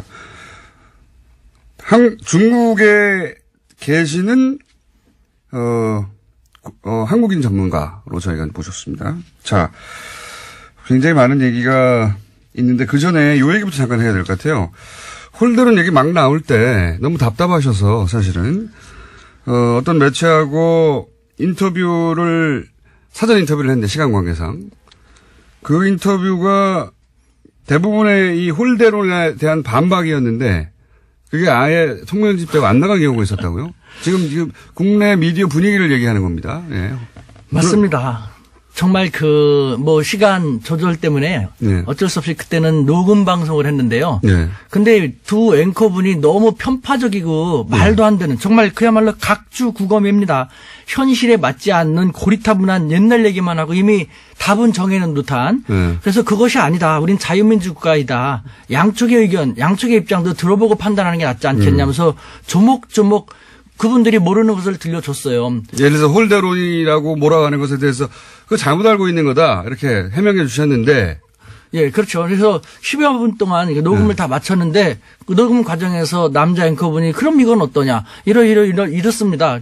그럼 이건 어떠냐 여자 앵커분이 이렇게 물어보고 그래서 그분들도 이해한 것 같았는데 느낌이 좀 안 좋았죠. 그래서 한 40몇 분 만에 후에 이제는 정식 방송 시간이 돼가지고 한번 들어봤어요. 그러니까 그 자리에서 제가 녹음할 때 제가 모르는 다른 분들도 있었는데 들으면서 끝난 다음에 끄떡끄떡이면서 교수님 말씀 들어보니까 맞네요. 우리가 중국 입장을 모르고 너무 일방적으로 생각한 것 같네요. 그렇게 동조해 주셨는데 막상 방송을 딱 들어봤더니 제 목소리가 아니라 다른 분 목소리, 질문은 똑같고 그러니까 그 40몇 분 만에 올킬 시켜버렸더라고요. 제 방송을 아예 그냥 통편집. 그러니까 홀대론으로 이 방송을 몰아가야 되는데 교수님이 그게 아니라고 얘기하니까 교수님 답변 부분을 사전 녹음했던 걸 다 없애버리고 거기에 본인들의 취지에 맞게 답해주는 사람으로 끼워 넣어가지고 다시 방송을 했더라. 그러니까 저는 이건 생방송 그렇게 나왔더라. 헌법 위반입니다. 제9조 양심의 자유라든가 21조 1항 모든 국민은 언론 출판과 집회 결사의 자유를 가진다. 저는 제 양심에 따라서 국민들이 알 권리를 제공하기 위해서 반대되는 혹은 우리 사회에 알려지지 않은 그런 이야기를 들려줬는데 자기들의 입맛하고 맞지 않는다고 한다는 것은 반자유민주적인 그런 처사 아닙니까? 방송이 가끔 그렇게 할 경우가 있습니다. 수준이 너무 떨어진다든가. 죄송합니다. 더 노력하겠습니다. 어쨌든 굉장히 화가 나셨는데 제가 이 에피소드를 여쭤본 이유가 뭐냐면 지난주 내내 사실은 이렇게 홀대론으로 보수 매체들이 몰고 갔고 거기에 필요한 인터뷰만 땄거든요. 그래서 이제 보수 매체의 종편을 보시는 분들은 대부분 정말로 홀대를 받는 거구나. 정말로 아무도 안 만들어서 혼자 밥을 먹는 거구나. 이렇게 생각하게끔 유도하고 만들어냈어요. 근데 이제 중국에서 중국 뉴스를 봐도 안 그런데 왜 이러냐. 라고 그게 아니라고 이제 반론했던 것들을 다 킬시킬 만큼 그게 의도적으로 몰아갔다는 거죠. 자, 그러면 하고 싶으셨는데 못했던 이야기 혹은 그때 했는데 편집당해가지고 삭제된 이야기도 잠깐 여쭤보면 저는 궁금한 것이 이겁니다. 한중 정상회담을 바라보는 한국의 분위기는 우리가 잘 알아요. 이제 홀대론 혼밥론으로 대표되는 프레임. 실제 중국 내의 분위기, 그러니까 중국 미디어에 나온 이야기는 그나마 조금 접할 수 있습니다. 그런데 그게 아니라 중국 내에서 우리 미디어에 보도되지 않는 내용, 혹은 중국 미디어에 보도되지 않는 내용, 속사정들 이런 게 있지 않습니까? 혹은 또 교수님이 이제 학교에 계시니까 주변에 지식인들의 이야기를 들을 수도 있잖아요. 중국 지식인들의 이야기. 언론에는 얘기 안 하지만 사실은 이런 거야. 그런 얘기가 궁금하거든요. 자, 우선 우리 매스컴에서는 홀대를 당했다고 하는데 중국에서는 어떻게 바라고 있습니까? 속내가 뭡니까 이게? 지금 참고로 제가 2005년부터 지금 상하이에 쭉 있는데요. 제가 거기서 박사과정을 할 때 저랑 같이 공부했던 사람들이 시진핑 국가주석이 당시는 상하이 당석이 1인자였습니다. 그분을 모셨던 참모진들. 지금도 같이 쭉 이야기를 하고 10몇 년 됐으니까 그야말로 호용호재하죠. 시진핑의 참모진들과 잘 아신다 이거죠? 그렇죠. 동문이다. 그중에서 시진핑 주석이 중앙으로 국가 부주석 주석으로 가면서 같이 데려가고 근무하다가 다시 내려오고 로테이션으로 도는 분들도 계시거든요. 뿐만 아니라 왕후닝이라든가 한정 상하이 당서기 같은 경우도 이번에 7인 상무위원으로 들어갔거든요. 그분들도 제가 몇 번 만나서 그분들 참모진들하고 쭉 지냈어요. 교수님의 인맥이 훌륭하면 잘 알겠습니다. 그러니까 그분들을 통해서 제가 알 수 있었던 것, 이것은 한국 사회에 알려지지 않는 것이지 않습니까? 어떤 방송사였나요? 혹시 편집됐던 게 종편인가요? 그거는 제가 양심상 말씀드릴 수는 없고요. 그건 제가 알아서 나중에 말씀드릴게요. 그런데 우리 사회에서는 홀대라고 하는데 예를 들면은 중국에서는 그러는 것이죠. 내가 이제 며칠 전에도 그분들하고 연락을 했는데요. 우 교수 좀 한국이 해도 너무한 것 아닌가. 한국이 25주년 한중 수교 25주년 기념을 올해 내 하고 내년서부터 새롭게 하자라는 측면에서 좋은 발상에다 해갖고 받아들여줘서 다른 것도 아닌 정상의 방문에는요. 사적 방문, 실무 방문, 공식 방문, 국빈 방문 랭킹이 있는데요. 국빈 방문을 해줬다. 국빈 방문도 중국에서는 1년에 몇 차례밖에 안 해요. 전 세계 국가 원수를 상대로. 그 정도로 중국은 한국하고 껄끄러운 관계를 빨리 풀고 가기 위해서 이렇게 노력을 했는데. 홀대가 아니라 정반대인데. 즉 시진핑 주석은 중국 국내에서 한국은 시진핑 너가 사드 반대했는데 사드를 배치하고 또 4개를 더 배치하겠다라는 얘기가 나올 정도로 계속해서 당신의 체면을 구기고 따귀를 때리는데 당신은 왜 이렇게 굴욕적으로 한국에 이렇게 잘해주느냐. 거꾸로. 중국에서. 왜 굴욕적인 외교를 하느냐. 시진핑 주석은 그런 얘기를 들을 정도인데 한국은 너무 일방적으로 자기들의 입장만 얘기하니까 이것이 정말 제대로 잘 파악하고 있는 것이냐. 한국의 입장이 아니라 한국의 보수 매체가 만들어내는 프레임인데 그렇게 알려주시면 되고. 근데 그게 포털을 통해 너무 많이 퍼지니까 정말 한국 전체가 그렇게 생각하는 것처럼 오해할 수 있고. 근데 그게 아닌데 이제 중요한 건 여기서 거꾸로 중국에서는 중국 사드 철수 안 했는데 왜 이렇게까지 국빈 방문을 해주고 당신이 너무 굴욕적이다라는 얘기가 오히려 내부적으로 있다. 보십시오. 이것이 홀대라든가 무시가 절대 될 수가 없다라는 것은요. 예를 들면은 시진핑 주석이 홀대하고 무시하려고 했더라면요. 국빈 방문을 받아들여줄 리가 없어요. 당연히 그렇겠죠. 일본을 보십시오. 일본 아베 총리 아직 중국 한 번도 방문 못했습니다. 5년째 방문 못하고 있죠. 받아들여지지 않고 있어요. 제3국에서도 억지로 얼마 전에 만나줬죠. 뭐 받아들여줄 필요가 없지 않습니까? 그런데 우리는 말씀드린 것처럼 다른 방문도 아닌 국빈 방문을 했고 만약에 시진핑 주석이 마음에 안 좋고 홀대하려고 했더라면요. 시진핑 주석이 만나기 전에 7인자인 장까오리 그 사람의 한자 이름이 우리의 고려시대의 고려랑 같습니다. 발음을 까오리라고 하는데 나는 까오리 고려라는 이름을 갖고 있어. 이만큼 우리는 한국하고 친해하면서 대통령이 시진핑 주석을 만나기 전에 그 사람 먼저 만나서 막 너스레 떨면서 했지 않습니까? 만약에 1인자인 국가주석이 별로 불쾌하게 생각하고 홀대하려고 했더라면은 7인자에 불과한 사람이 그렇게까지 너스레 떨면서 할 수가 없거든요. 여러 가지 정황을 볼 때 이것은 홀대가 될 수 없어요. 더군다나 진짜 홀대했더라면요. 요번에 시진핑 주석이 사드 한국이 적절히 처리해 주길 하면서 넘어갔고 그다음에 가장 중요한 3불 원칙. 예.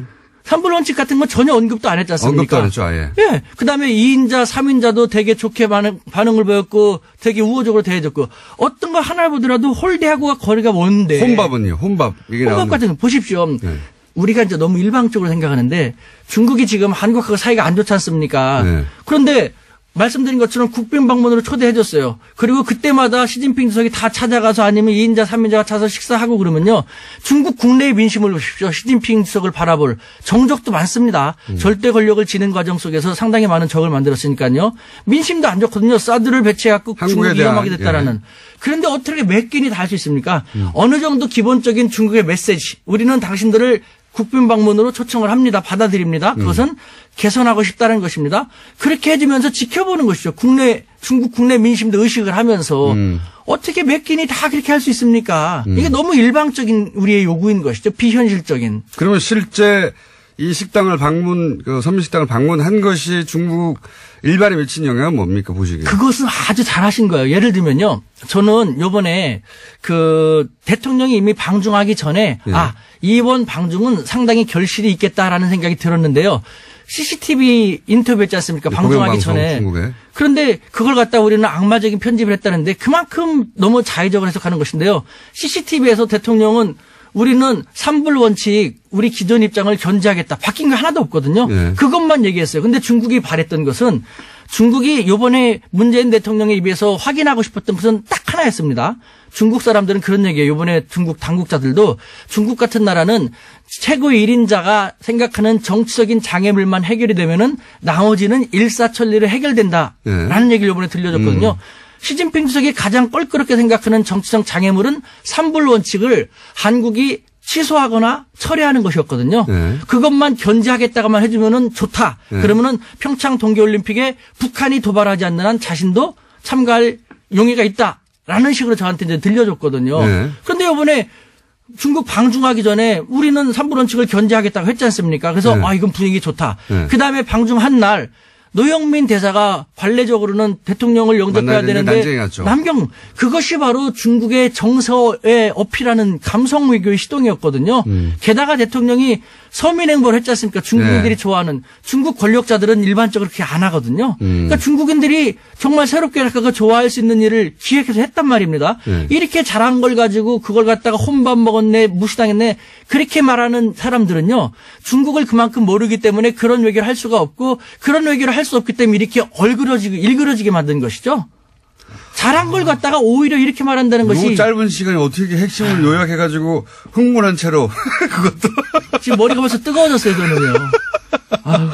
아니, 교수님이 그만큼 답답하고 억울하셨거든요. 그러니까요. 이거는. 아무것도 모르는 사람들이 의도적인 거죠, 의도적인. 그래서 제가 말씀드리고 싶은 건요. 네. 우리는 자유민주 국가입니다. 예, 앞으로 우리 언론에서 어떤 분야에 대해서 한 가지 목소리만 나온다면은 우리 자유민주주의 성숙한 국민들은요. 다른 목소리도 있을 것이다 라면서 다른 목소리도 요청을 할 필요가 있습니다. 한 가지 목소리만 나오면 그것은 알겠습니다. 메카시즘이라고 할 수도 있을 것입니다. 교수님, 오늘의 방송 내용을 봐서는 한 번 더 오실 것 같아요. 저 지금 막 흥분돼. 그러니까 너무 억울하신 것 같아가지고. 근데 저희가 마침 또 오늘 빅매치가 있어서 시간이 짧아져서 바로 한 번 더 모시기로 하고 오늘 여기까지 일단 듣겠습니다. 중국 동아대